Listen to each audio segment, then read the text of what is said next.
ஆண்டவராகிய இயேசு கிறிஸ்துவின் நாமத்தில் உங்கள் யாவருக்கும் என்னுடைய அன்பான வாழ்த்துக்கள். இந்த நாள் தியானத்தினுடைய தலைப்பு புரியாத புதிர். Why me?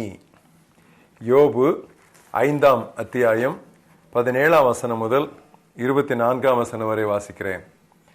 இதோ தேவன் தண்டிக்கிற மனுஷன் பாக்கியவான். ஆகையால் சர்வ வல்லவருடைய சிட்சையை அற்பமாக எண்ணாதிரும். அவர் காயப்படுத்தி காயம் கட்டுகிறார், அவர் அடிக்கிறார், அவருடைய கை ஆற்றுகிறது. 6 இக்கட்டுகளுக்கு உம்மை நீங்களாக்குவார், 7ஆவதிலும் பொல்லாப்பு உம்மை தொடாது. பஞ்ச காலத்திலே அவர் உம்மை மரணத்துக்கும் யுத்தத்திலே பட்டயத்தின் வெட்டுக்கும் விலக்கி மீட்பார். நாவின் சவுக்குக்கும் மறைக்கப்படுவீர். பாழாக்குதல் வரும்போதும் பயப்படாமல் இருப்பீர். பாழாக்குதலையும் பஞ்சத்தையும் பார்த்து நகைப்பீர். காட்டு மிருகங்களுக்கும் பயப்படாதிருப்பீர். வெளியின் கல்லுகளோடும் உமக்கு உடன்படிக்கை இருக்கும். வெளியின் மிருகங்களும் உம்மோட சமாதானமாயிருக்கும்.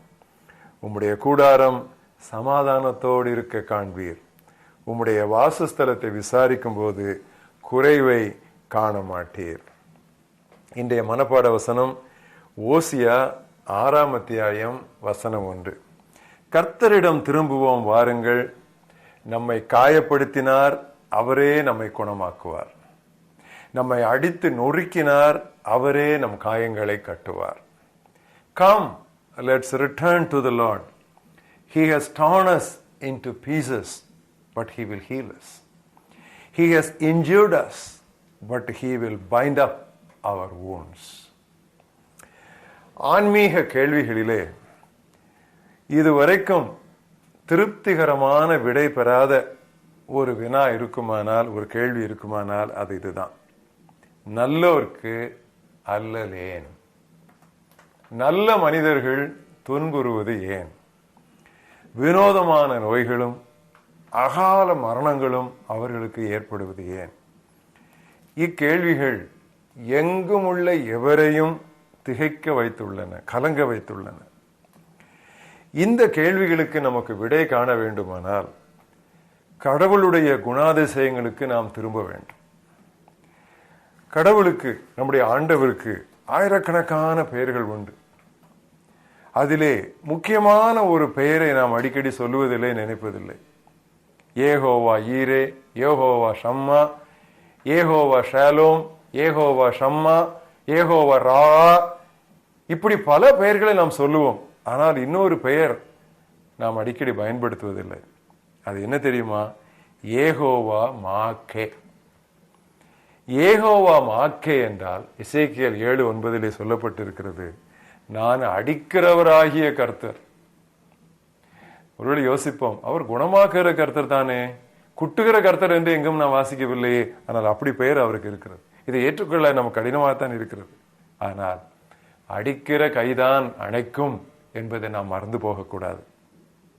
தந்தையாகிய கடவுள் சாதனைகள் மட்டுமல்ல, சோதனைகள் மூலமாகவும் கூட அவர் இஸ்ரவேலரை உருவாக்கி ஒரு மக்கள் கூட்டமாக அவர் மாற்றினார்.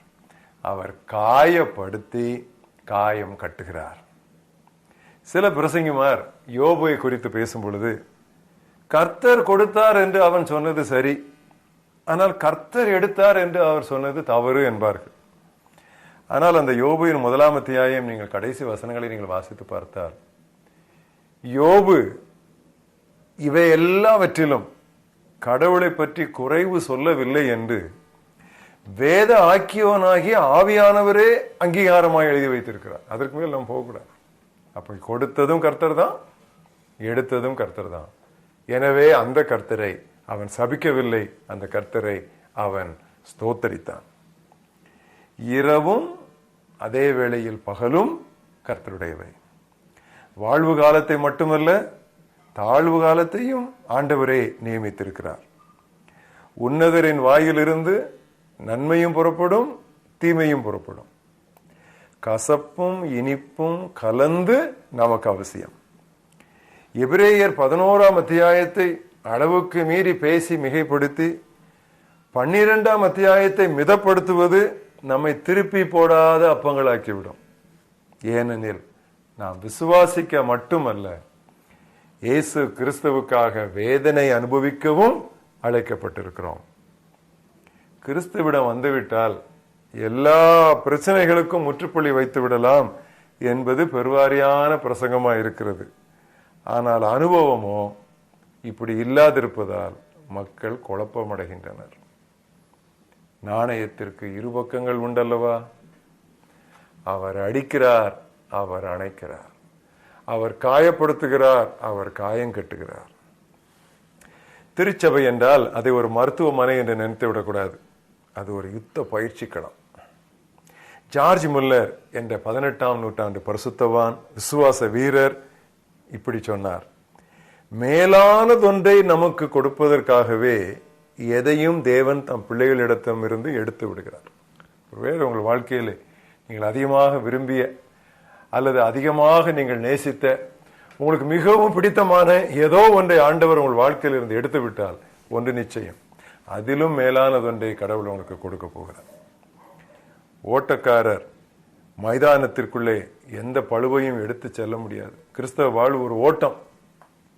எவ்வளவு குறைவாக அவர்கள் பளுவோடு போக முடியுமோ அவ்வளவுதான் அவர்கள் வைத்துக் கொள்ள வேண்டும்.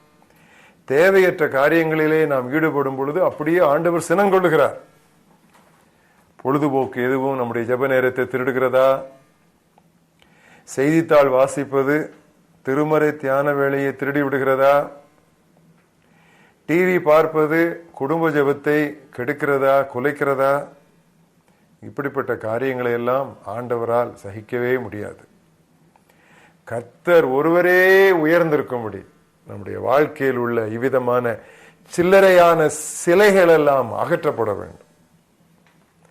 அசைக்க கூடாதவைகள் மட்டுமே நிற்கும்படி அசைக்க கூடியவைகளை அகற்றிவிடவே ஆண்டவர் இப்படி செய்கிறார்.